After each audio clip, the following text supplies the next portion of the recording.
Hello and welcome back to Arcade Academia. I'm Daley. And I'm Emily. In our very first episode, we talked about video game preservation, and we had the privilege of hearing from even more voices in that community that are seeking to keep video games alive for years and years to come. So we didn't want to let that go to waste. There's way more to be said than what was already said in our, hour-long conversation in the first episode. So we decided to do kind of a DLC 1.5 episode. We had a really great conversation with Alysha Connor. She is a PhD candidate at Deakin University in Australia and an audiovisual preservation specialist at the Powerhouse Museum. And she had a lot of really interesting insights into how video games are being preserved in museums today and what that might look like in the future. Yeah, and just to tag on to this episode's going to be a little different than our previous one. It's downloadable content,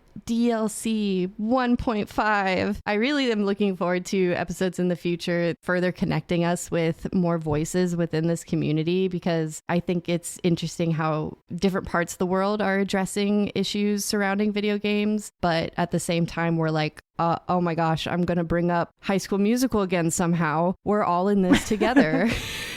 We are all in this together. It's a worldwide effort to preserve video games. And you don't have to have had listened to our previous episode, but I do recommend maybe pausing to go back and listen to that if you haven't, because we do reference at least a few times our conversation with Phil Salvador and Andrew Borman. So if you haven't, I recommend checking that out as well.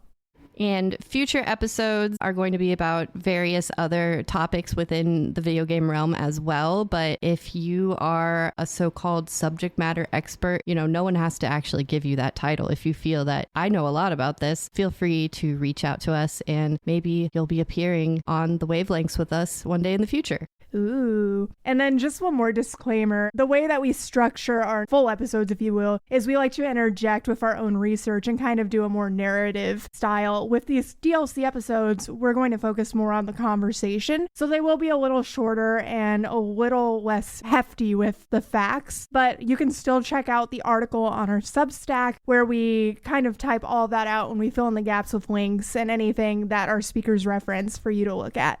Yeah, in this episode, we were just kind of happy to sit back and listen to Alysha yap, because she, again, just a really interesting perspective on this whole subject. And I love her accent. I'll say it right now. So it's so good. It's great. So good. So without further ado, Alysha Connor, everyone.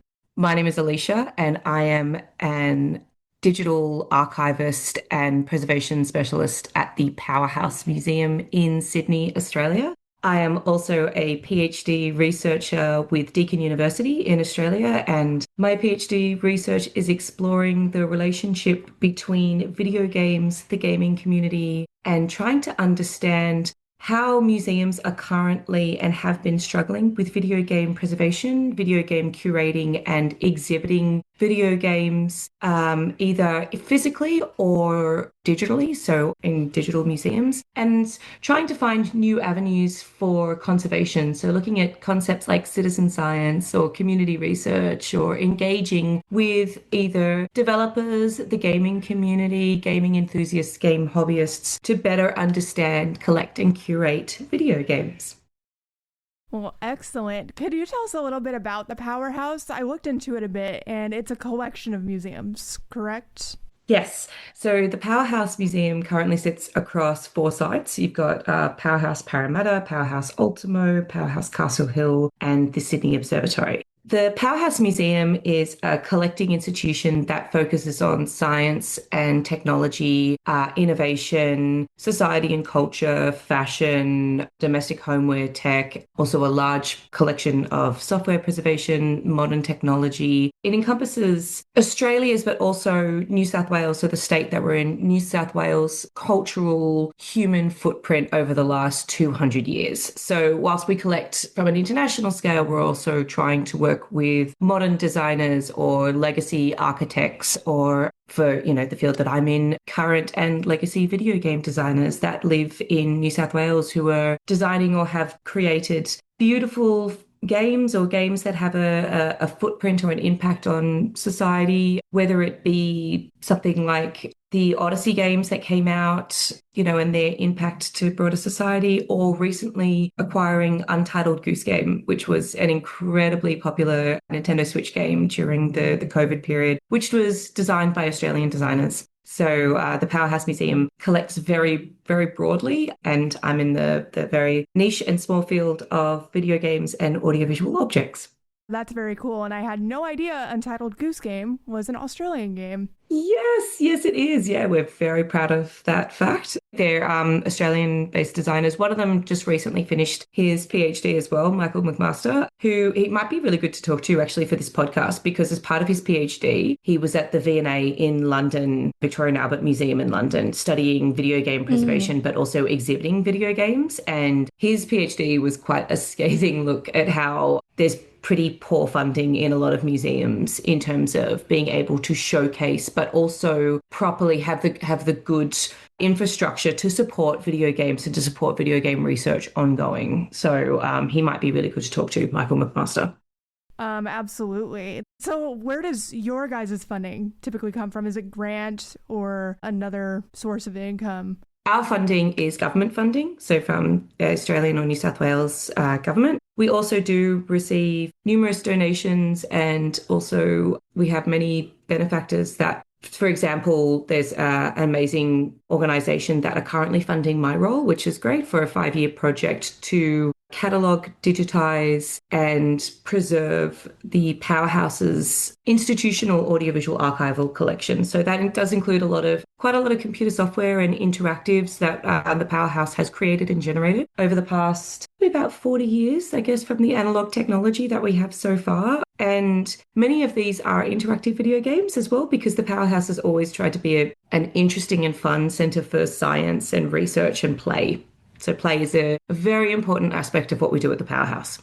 Awesome. And the reason I asked that is when I was in graduate school, I worked at a tiny little museum in Muncie, Indiana. It was called the David Owsley Museum of Art. Just not having a large income stream does, drastically affect what you can take, what you can do, the exhibition. So it sounds like you guys are pretty well supported by the government there. We're well supported, which works really well. I wouldn't say it's the downside for the Powerhouse, because I've come in at a really great time. We have a director who's incredibly keen for video game collecting and understanding the new aspects of play and what it means to interact with every level of your audience, but also physically and digitally. So having executive support and also good curatorial understanding of what you're trying to preserve, but also that digitization is separate from digital preservation, and whilst we might be able to migrate a game or digitize a game, that ongoing preservation and support that's needed is in the end far more costly than the actual digitization of the migration itself. So making sure that we have a leadership team that understands those requirements and is happy to be on board with that, to be able to finance that. So it's all very well and good to have the money, but if it's not going into the objects themselves or the ongoing care of those objects, then the money's redundant to a small team like us. But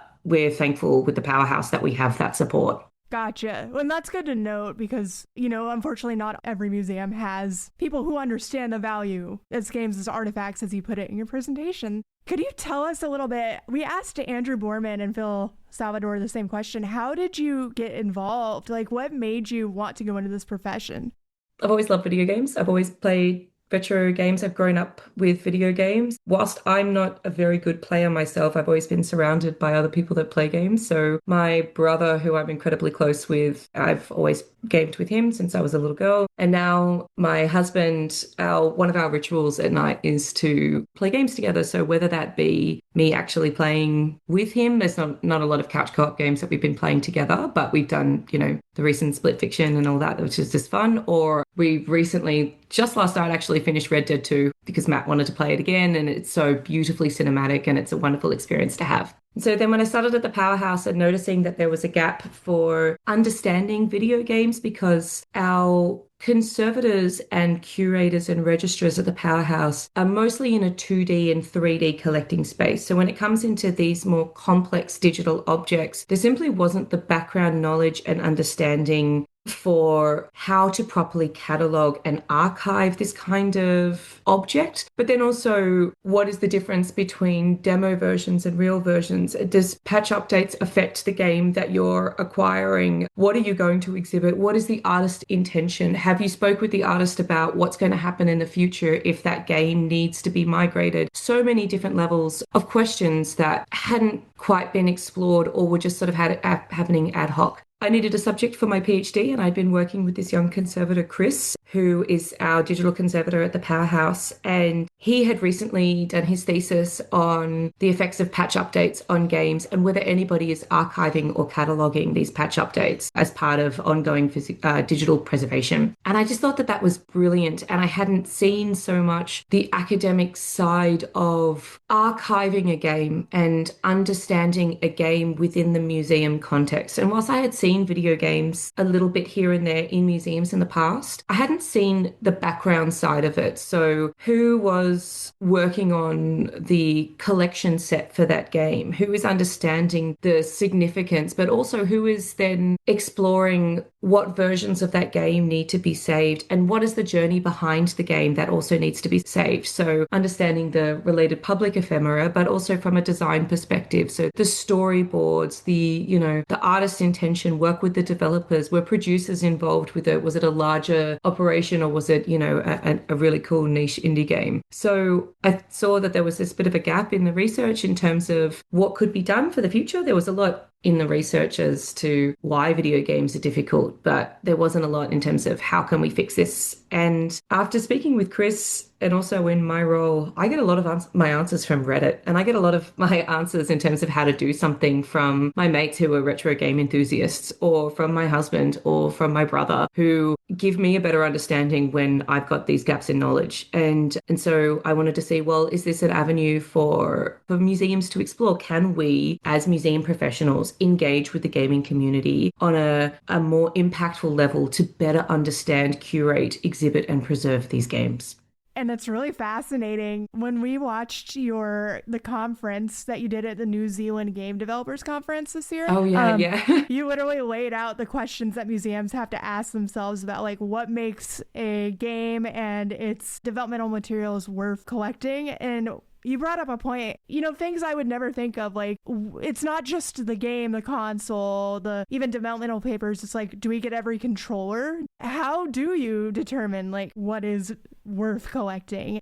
That's a really good question. Something that I've learned, every video game acquisition is different, and it depends on the direction of the curators involved in terms of what gets collected. So for the Powerhouse, we collect games based on whether they have a technological or design feat, or whether they have an impact, like a social or cultural impact on society, or if they're from a place in time. An example would be at the V&A in London, they have something called, and I love this, called rapid response collecting, which is where they're collecting objects in the now to be able to showcase, ideally for the future, something that they believe has really impacted society, or has been really avant-garde, or has been really helpful or engaging with modern society. So for example, they've recently taken on the Xbox accessibility controllers, and these are controllers that have been designed for multiple accessibility needs, and they're absolutely incredible. So that is an example of taking on the physical. For us, when it has come to many retro games, we've had to take on the physical hardware, so taking on, like a Sega Saturn and the controllers and the actual game itself. But when it comes to collecting, one thing that we're struggling with at the moment, which many other institutions are as well, is, any game that's like server-based or web-based, and how do you take on the game when the original intention for that game could drastically change, or your access could change to it if there is a software update. So for example, we acquired this game called Florence, and Florence is a mobile based game, but is, I think, only iOS based. So we acquired the iPhone at the time. I think it was maybe the 9, that came with that game was being supported on that platform, the iOS platform. So we have the physical game itself, but we also have digital copies as part of our exhibiting or long-term preservation plan, is that we have these digitally created games. But to be able to showcase it on the actual technology itself, we have the iPhone, but we can just never connect that iPhone online. We can never take that phone off airplane mode, because if we do, do, then the phone will require an update instantly, which could wipe or completely change the game because it's such an older iOS platform. So games like that are quite precarious. And an example like that is where we definitely have to acquire the physical equipment. Something like the Video Game Foundation, they probably more so acquire the related 2D ephemera that comes with the video games. They're cataloging a lot of paper-based, like instructional manuals, press articles, that sort of thing, correspondence that comes with the game, which hasn't been as much of our focus, which I would like it to for the future, but I guess every collecting institution is different. And then the Strong Museum, I imagine their collecting focus is probably far more around the physical hardware itself, but as well with the digital objects. But you can see if you go onto their online repository, it's definitely the physical object. So in a long way to answer that question, it's definitely based around the needs of the curator and the vision of the curator when it comes to what they want to acquire. And then it's usually conservation or registration's job afterwards to then sort of like scramble together and help the curator to best collect and work with the developers to understand what we need to make this a well-rounded but also future-proof collection. Yeah, something that Daley and I were just kind of chatting about that we really resonated with from your talk. You're doing all this work to preserve, those physical elements of the gaming world, but you can't really preserve a gameplay experience. And that's where I think you mentioned needing like the help of gamers specifically. Could you talk a little bit about that? Absolutely. So with our line of work, we get to preserve so many beautiful different formats of games. But one thing that I'm seeing more and more in my experience, my research experience, is that a lot of collecting institutions are not yet at the point where they're preserving a played version or a walkthrough of a game. So it's all very well and good to collect a game, but a game is not like a book or a film where if you preserve it, you could just showcase it and the audience will ideally experience what the director wants you to see with the story. But with a game is designed to be interactive. It's designed to be enjoyed, feared, loved, frustrated at, played. And somebody once I think it was from the Met in New York, once said to me that a game without its players is nothing. A game is an empty box. A game requires that interactivity, and that's what makes it so special and so unique. And as part of my research, I've been talking with more and more developers who are really concerned with the notion of not just with storytelling, but capturing play and igniting imagination. If a museum doesn't consider play, but also the user experience or the fan-based or the player-based experience as part of the acquisition, then it's very difficult to understand not only the impact of that game, but the purpose, the desire, and also the use and experience of that game onto its players, but onto broader society. So what I've been trying to do as part of my research is to better understand what players and what gamers would like to see in terms of that played version, that walkthrough. So originally when I first came onto this project, I was speaking to a retro game specialist in Australia, JP, who is just absolutely brilliant, who I sat down with him and I said, okay, so let's imagine we're acquiring this game. We've got this and this and this. And then also maybe I could just film myself playing the game, but you're not actually seeing me. You're just seeing the recorded version of the game as a walkthrough. How's that? And he said, oh, Alysha, you're so missing the point of that. I don't want to go to a museum and understand that the only thing that they've preserved is the walkthrough. And I'm like, why? And he said, because you're not showcasing what your role within that walkthrough is. If you were just going to do a walkthrough, then just give me a video. What I want to see is you explaining why you took that step, or you interacting with the person next to you as to why you're playing it. If you look at walkthroughs online or speedruns, or maybe not so speedruns, but if you're looking through walkthroughs online, you're hearing the players interact with each other. You're getting that crucial perspective of the audience engagement to it. And that is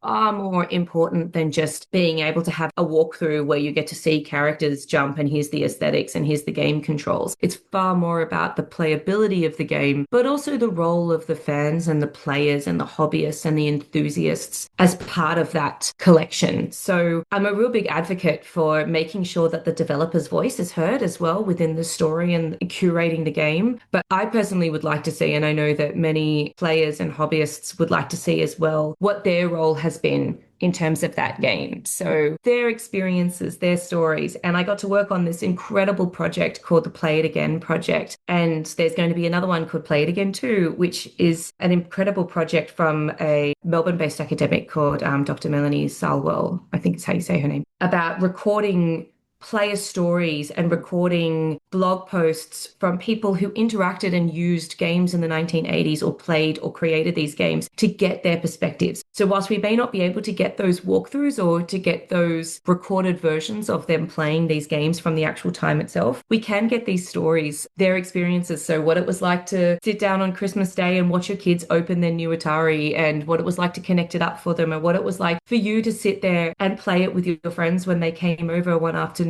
after work, or what it was like to have these LAN parties on the weekend where you'd have to literally haul your PC from one house to another down the road and sit there and connect it all and play again. So these are really cool cultural stories that I believe are incredibly important when it comes to collecting the game. It may not be the most important aspect for all museums to collect. Some museums have to have far more of a library approach when it comes to collecting these games. So it has to more so be about the technology, the hardware, and the story behind it. But then other institutions, I think, that have a human aspect to it should be collecting these player stories or player involvements.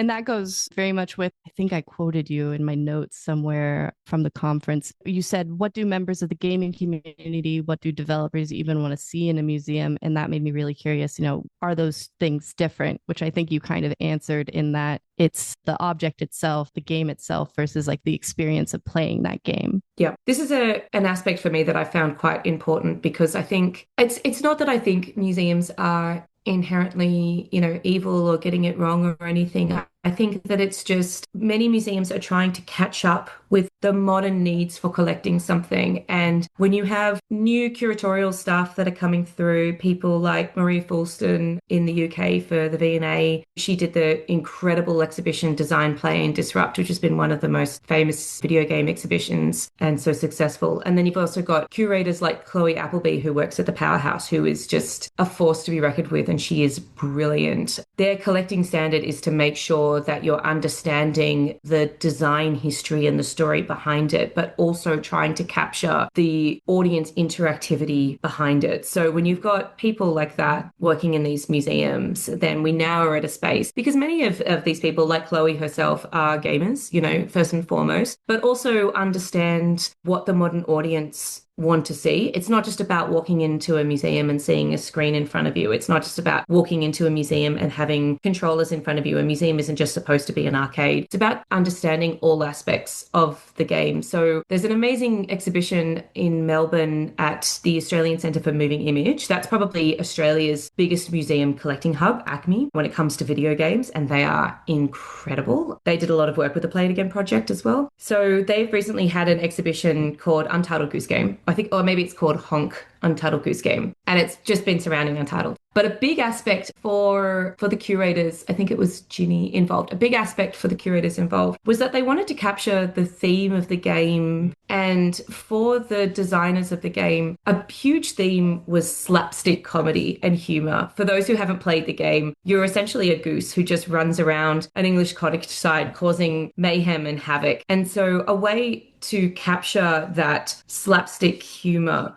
was to have moving footage, on all the walls of the exhibition of, the Three Stooges and different aspects of slapstick humor throughout the ages, throughout the years, that people could interact with and people could understand, because they're hoping that you as a player really experience the joy and the silliness in a goose just going around and stealing something, rather than just the game mechanics or understanding that. And so when you walk through this exhibition, you see people laughing and people enjoying it and people understanding the cheekiness and people going, oh, when somebody gets hit over the head by a beam of wood and you're watching that film footage, but then you see this beautiful game in front of you as well where a goose is going and stealing a slipper. So whilst the slapstick is not exactly the same, you're understanding what that design intention by the developers is to try to reach the audience, but then you're also in real time seeing the audience's response to the different forms of slapstick in front of you. And in a way, whilst they haven't preserved that or bottled that emotion of slapstick, you're seeing that as part of the atmosphere of the exhibition, because people are there laughing, people are there showing their kids, showing their grandkids different forms of slapstick humor. And that in itself creates an environment within the exhibition, which is such an important human aspect. Whilst it may not be recording people's walkthroughs or people's experience of the game, it's just another style or another way that you can try to capture or emulate that player experience.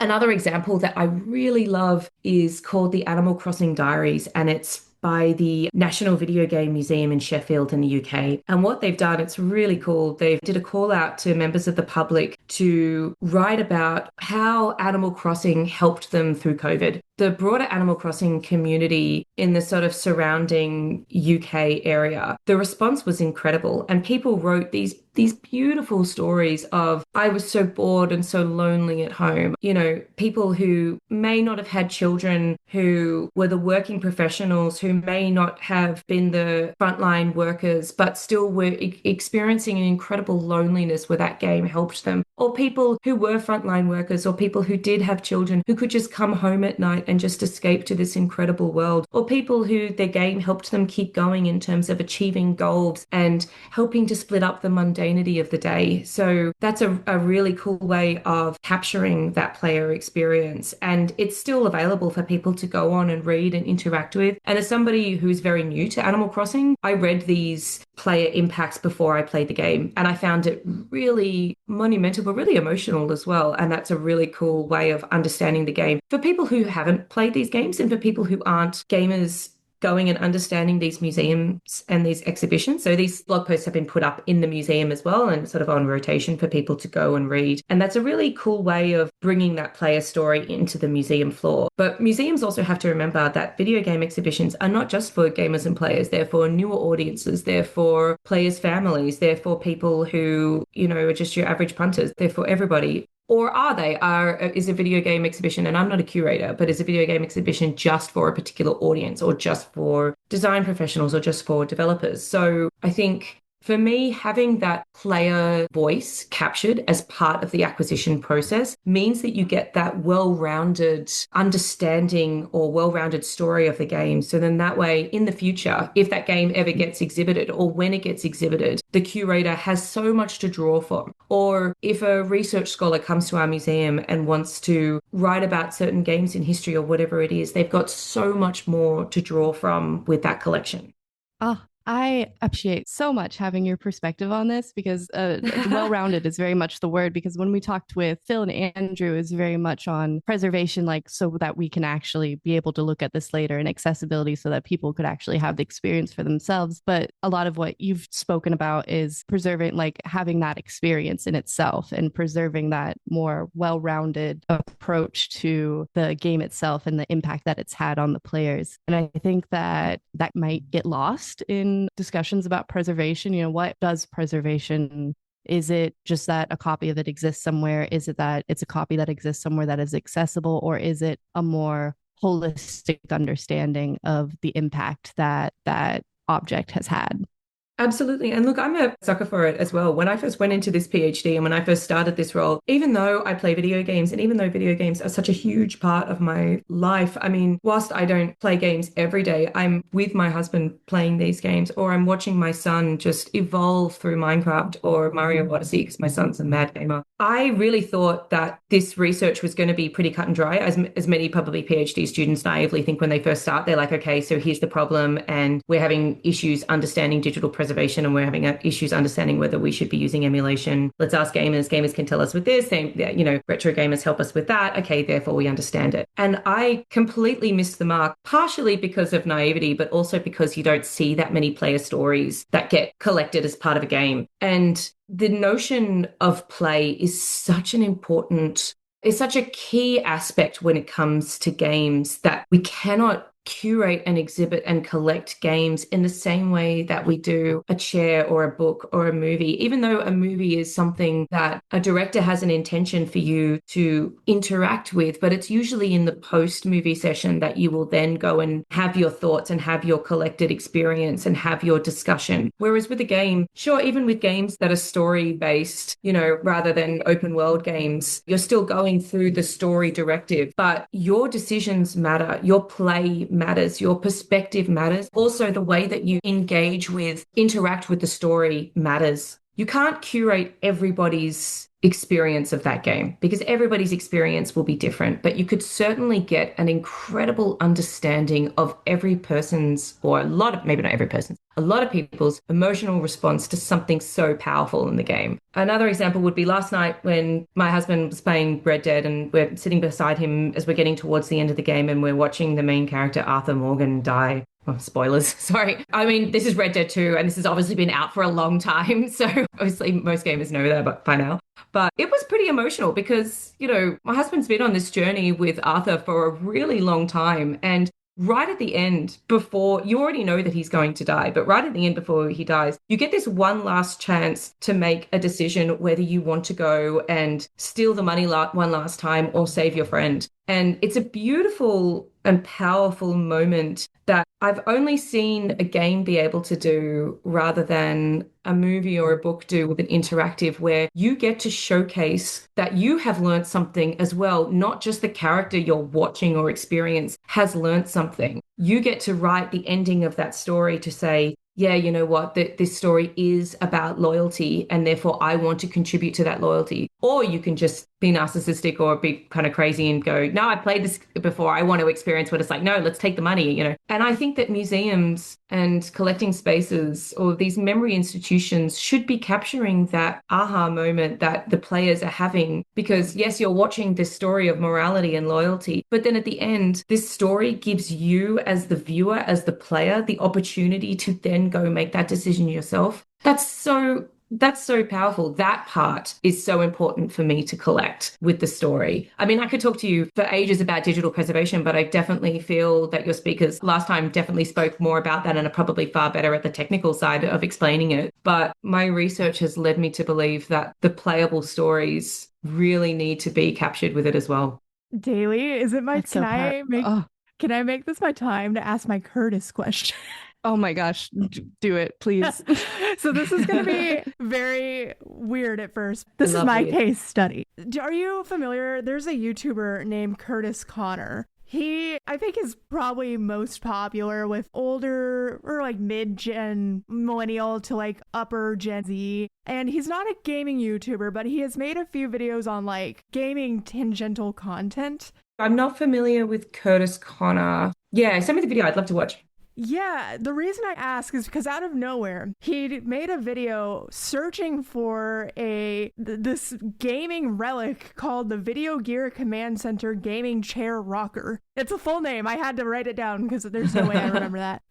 But the commercial's really absurd. It's like, how'd you describe it, Daley? It's like very 90s, like amazing. Yeah, it's the cyberpunk background and it's the kids being like, this is for real gamers. And like the idea that gaming is like the next level thing only for serious gamers kind of deal. Yeah, and in there's this clip of a girl and it's more than a chair and she's like, no, that's a chair, and like regular chairs pop up insinuating that this is like the gaming, this is what's going to make your gaming go to the next level. And so Curtis went on this journey in this video to find it. Obviously, like, they're not really around. He couldn't find any eBay listings anywhere in the US, like nothing. And he ended up finding one because he did a call out and a viewer had one, and it wasn't in complete form. I believe he had some folks who can do 3D printing, like recreate some of the parts that were missing based on photos, but he ended up getting it, and he like played with it, and you can see like, while he didn't have that childhood experience with it, he just thought the commercial was funny. That's why he went after it. He was talking about how joyful that experience was, and then when you look at it, it's this ridiculous piece of tech. It is truly just a chair, but like it rocks, and it, you know, it's something that a parent would roll their eyes at, but maybe for kids, they had a similar experience. With things like that, when we're talking about like the experience of a piece of gaming history, when we see like gaming fans create content like this, how does that fit into preservation? Is that preservation?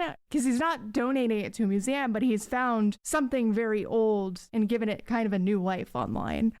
It's such a joy for the memory of the world that we have people like this. And it's usually always fans, but the gaming community are able to use the collective resources of everybody online to find these sources, but also to create this really cool content and tell this story with such enthusiasm and such purpose and such a level of fun. You know, we are so lucky. Museums are so lucky that we have these really cool stories to draw from because they help well round these objects. So if a collecting institution was to collect that chair, it would be so prevalent for them to get in contact. It's so important for them to get in contact with Curtis to try to get that perspective, but also to be able to get the, you know, permissions to showcase that journey as part of the cultural zeitgeist of this random object that may not have been seen as, you know, it might have been just like one of many objects in the 90s when it came to the booming video game industry. But it just showcases that excitement, but also the uniqueness of objects, but also the player and the fan experience. It's so cool. To me, that's what I would like to see museums connect with. There's quite a few museums that are, at the moment are trying to collect the Atari ET game that they tried to bury in the desert, the absolute commercial failure. But a lot of these collecting institutions are also trying to collect experiences from players who played it back then, not people who are playing it now who are going, oh, okay, I sort of understand why, like, yeah, it's pretty boring, I guess, like, you know, if you play it now, but trying to get experiences from players back then to be like, oh, this is just shocking. This is just terrible. But most of those experiences they're getting or that they're finding are just in 2D format. They're just reviews. They're reviews by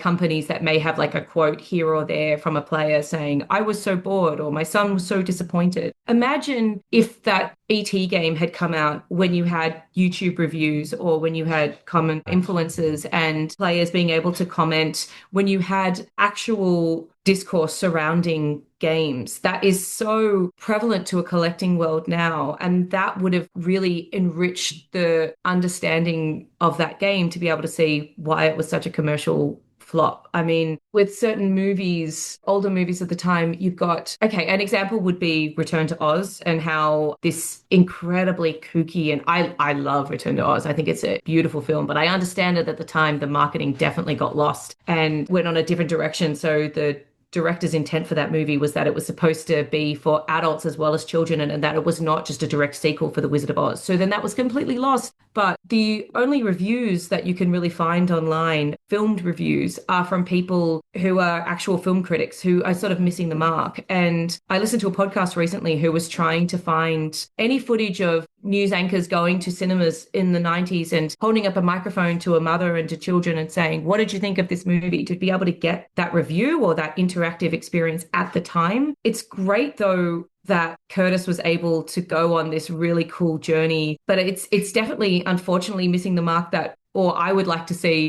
people's memories and experiences of them sitting and using that chair and their excitement of opening that chair on their birthday, or how that chair was actually kind of a disappointment that they realized it was just a chair, or that chair was game changing. But I love examples like this of people's real unique stories. And I've heard so many of them, and I've had the absolute pleasure of coming across so many of them. And I would really like to see museums collecting these stories and collecting these really cool instances like Curtis's. Like another really cool example that our museum is where I desperately would love the museum to get an object called Head Boy, and it was created by Nintendo. And it was when Nintendo were bringing out so many pieces of tech and just seeing what would stick. And eventually the Game Boy really stuck. But Head Boy came out as like a very early version of virtual reality where you would wear it in front of your eyes. But rather than it being virtual reality and what we have now, it was just a screen in front of your eyes. And kids were fainting and vomiting and some were having seizures. And it was really bad and it just was commercially just an absolute flop. But it's such a weird piece of tech. It's so fascinating. But there's not a lot of people's experiences or stories from the time of when it came out of why it was so bad. What's your next best thing would then be to get videos from YouTubers or from, TikToks, getting that understanding of, hey, I remember playing this, or I remember when I first got to buy this, or has anybody seen this weird piece of tech, and then bringing it back, or can anybody find me this weird piece of tech, or here's my review of using this object from the 80s or 90s. How odd is it? Let's go and explore it together. Because then you're getting their version or their community's version rather than just a museum telling you what's important. And that is such an integral aspect of collecting games. I think that we have to have these players and these gamers' perspectives as part of it. Ah, that's a fantastic kind of underline to, when we talked with Andrew and Phil so much about the community is able to, as important as professionals are in the field of preservation, the community and just, random people that happen to, oh, I remember playing that game, or like, oh yeah, I filmed my walkthrough, my playthrough of this game. I can fill the gaps because no one curator, no one person can preserve all of video game history. And even if they somehow were able to, there's still going to be things lost through the cracks in terms of that experiential play. Definitely. Really well said, actually. I also really love the idea of like the participatory element of it, that in theory, I could have a home video that my mom shot when I was opening Christmas presents in the 90s that could potentially showcase an experience that is useful to a museum. That's very cool. Yeah. I think it well rounds the object. I think a lot of museums are able to capture these oral histories really well. But I think with video games being so bespoke to the user and being so integral to, what the needs of the player is, and so reactive and interactive, that must be collected as well. They just needs their own collecting standards. And the stories of the players is just such a great way to fill that gap, but also to help museums interpret these games. With Untitled Goose Game, I would like to see more player stories and how that game helped people get through COVID, and how that game brought a silliness to their lives or an unexpected form of beauty. But I also want to see how they play it. I want to watch their walkthrough and see the two of them or three of them or one person sitting there and hearing their own out loud dialogue of how they're playing that game, why they made that decision, why they did this. That's a really important aspect of understanding the game. I loved Untitled Goose Game, I have to say. It was such a fun experience. It brought a lot of whimsy in a time that did not feel very whimsical. So I think that was the best timing it could have had in terms of release. Same with Animal Crossing, as you mentioned earlier. That really did get me through those first couple months of lockdown. Definitely. Well, to kind of wrap us up here, we don't want to take too much more of your time. We appreciate how much insight you've given us into this, and so many cool stories, so many things that we've been taking notes on that we're going to jump more deeply into. But is there anything you think that we should positively absolutely cover in the future, or anything that you think that maybe we've overlooked in this subject so far? Sorry, just give me a second. No, it's a big question. It's a big ask. It's a really, yeah. It's a pretty common trope for museums to do something called citizen science or community engagement when it comes to safeguarding their collections or boosting their content that surrounds an object. And an example in Australia is we have this thing called Frog ID with the Australian Museum, and they're asking school kids to record sounds of certain frogs in different areas across Australia to be able to get a good consensus of, frog migration patterns, but also like whether frogs are changing depending on climate change or depending on growth of human population, that sort of thing. And that is something that a museum simply cannot do on scale and in real time, and can rely beautifully on volunteer work or, like I said, citizen science. We can do that with video games. I think that there is such an untapped potential with the gaming community, and so many players and gamers that I've spoken to not only have been more than happy to help me to understand or navigate game preservation, but also understanding and exhibiting games. Their stories and their emotional responses and experiences with games cannot be overlooked, because it is such an important aspect of the gameplay and of the game itself. I think as a reflection of society now, games provide us with so many different needs, whether it be physical or emotional or communicative needs. But if a collecting institution forgets to discuss that there's a multitude of needs that these games can help with society, then you're only collecting one aspect of the game. And I really want to see more museums. And I'm really hoping that my research works pretty heavily to help this, is to showcase the power of connecting with or engaging with communities to better understand these objects, because museums, first and foremost, are not the voices of it. It's that argument of institutional knowledge versus community knowledge. And almost always community knowledge needs to win out. But where the institution can come in is with the funding and the preservation and the conservation platform and space to be able to house that, but to showcase it back to community. Museums can also foster a place of connection between generations to understand these objects. And so with good museum funding and preservation, we can do things that, the community may not be able to do. For example, giving people a chance to play old hardware and old tech again. So many retro game specialists will go to things like Comic-Con and set up these incredible legacy consoles. And many of them that I've spoken to of these, retro game collectors have said the absolute joy they get to see when they get to see parents or grandparents showcase to their children or grandchildren what it was like to play on an original CRT monitor. Because this is something that kids or generation of gamers today, it's lost on us because we play on different monitors. We play on LCD with, pixelation is different. There were certain design aspects that were intended for certain platforms that just cannot be transferred across today. And we might be able to emulate them, but that original as well physical experience of playing that game is lost if it's not recorded by a museum or not facilitated and recreated by a museum for you to play. I was speaking to another game professional the other day who said, wouldn't it be incredible for a museum to have like a physical space that you could walk through, and it is of the classic, like what the modern audience would consider Stranger Things basement, where you would sit there and play D&D with your friends, or you would have an area set up with your CRT monitor and your Commodore 64, and you were there and you got to see what it was like for people to play in that environment. Or for the audience, you're encouraged,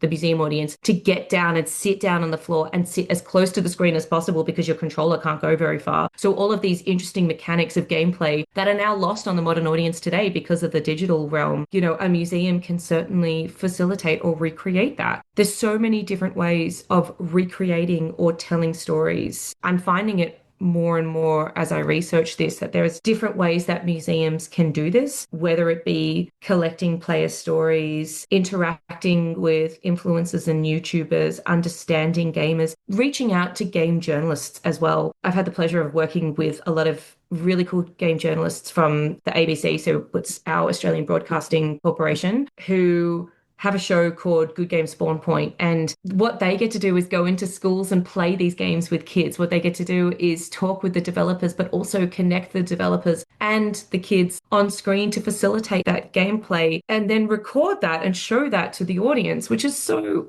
fascinating. And that is stuff that, museums should be collecting as well. So there's so many different ways that museums can collect the power of the notion of play. Something that I want to really enforce as well is that it's not just about preserving walkthroughs. It's not just about looking at one YouTuber and how they played that one version of that game. It's about collecting as many different stories as you can in as many different formats and ways as you can. Obviously, pending resourcing and sustainability needs, I totally understand that. And if you have the infrastructure to be able to do it, a lot of this has been really like blue sky thinking for me, but also in an exhibition space to be able to recreate the story and the intention behind that game. So that way the audience gets to experience maybe what that original intention was, but then also what the crowd's intention was and then has been of that game since. So there's so many different ways to capture the playability or the user experience of a game. And that's what I really want to see museums do. Thank you so much for adding so much of the human element to this. Yeah.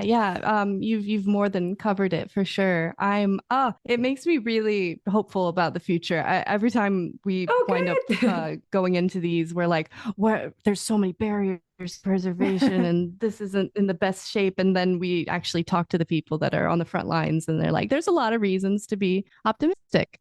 Yeah. So we were telling both Phil and Andrew, like when you like search about like lost media video games, it is very doom and gloom on like the first Google result sheets or even from YouTubers. And it's not because anyone's trying to make it malicious or anything. That's just what it feels like when you're not involved firsthand, I think, and don't see the progress.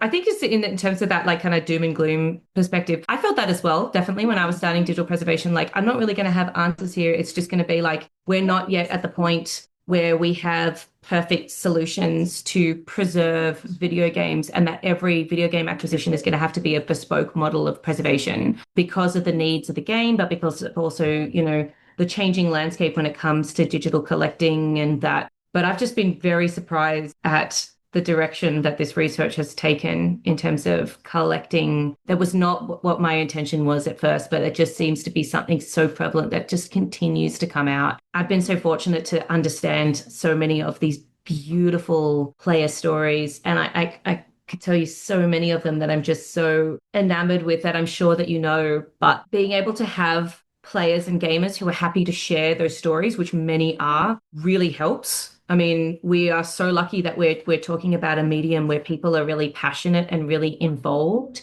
and your level of involvement with a game completely depends on your availability, but also your passion as well. So you can reach so many people. But the statistics for how many people play games now is so high that you're guaranteed that almost every person in the Western world that you speak to has had some experience either playing a game or somebody in their life playing a game. And I'd like to think that most of those experiences these days are very positive. So let's collect those stories. To kind of wrap up, where can people follow you in your research? I guess Google me. I'm so old school. I haven't got X, I haven't got Discord, and I really need to get on and start doing these things. But anybody can email me, alysha.connor@powerhouse.com.au. Just simply Google me, Alysha Connor. I've spoken at numerous conferences about this and about making sure that we involve players, the gaming community, developers in connecting the games, and anybody who's interested in chatting about games or who wants to sit down and have a cup of tea and talk to me about this, virtual or physical. I'll also have a survey coming out later on in 2026. Really hoping that I can get a lot of gamers to participate in terms of discussing what their preservation needs are, I guess, like what they want to see museums collect. If people can definitely look out for that, but also I'll put it up, you know, on the socials, and hopefully people can hear from me then. Wow. I am just so Alysha pilled right now. Understandable. I just want to thank Alysha for talking with us. When she reached out, we were both like, oh my God, somebody wants to talk to us. You know, we're still very new. And she's just obviously so knowledgeable about what she does. I really recommend checking out her work, keeping an eye out for that thesis survey she's going to be doing, and definitely check out the Powerhouse Museum in Australia. We hadn't heard about it beforehand, and I'm just so glad to know, and I would love to go visit in Australia one day. We're booking our next international trip as we speak. Right now. Thank you so much for listening. If you are a subject matter expert, we weren't kidding. We really do want to hear from you. And college students, that applies to you too. Have a thesis you're working on? We want to hear about it. You can send us a chat on social media, our Instagram or Blue Sky, Arcade Academia. Heck, hit us up on LinkedIn. We're there. We'll probably respond. We'll respond. You have our full names. You have our social security numbers. Or I can give you my credit card if that's better. Yeah.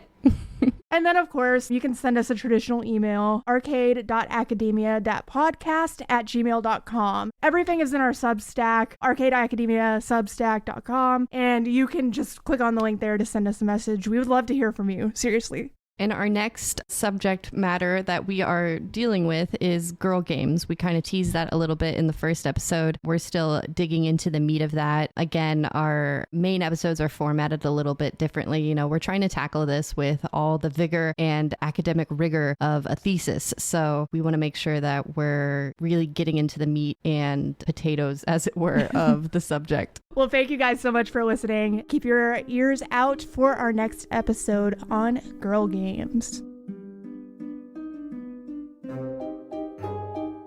Thank you again for listening to Arcade Academia. You can follow us on Substack, YouTube, Instagram, and Blue Sky at Arcade Academia. The music track Magic Escape Room by Kevin MacLeod in Computech.com is licensed under Creative Commons by Attribution 4.0 license. We'll see you next time.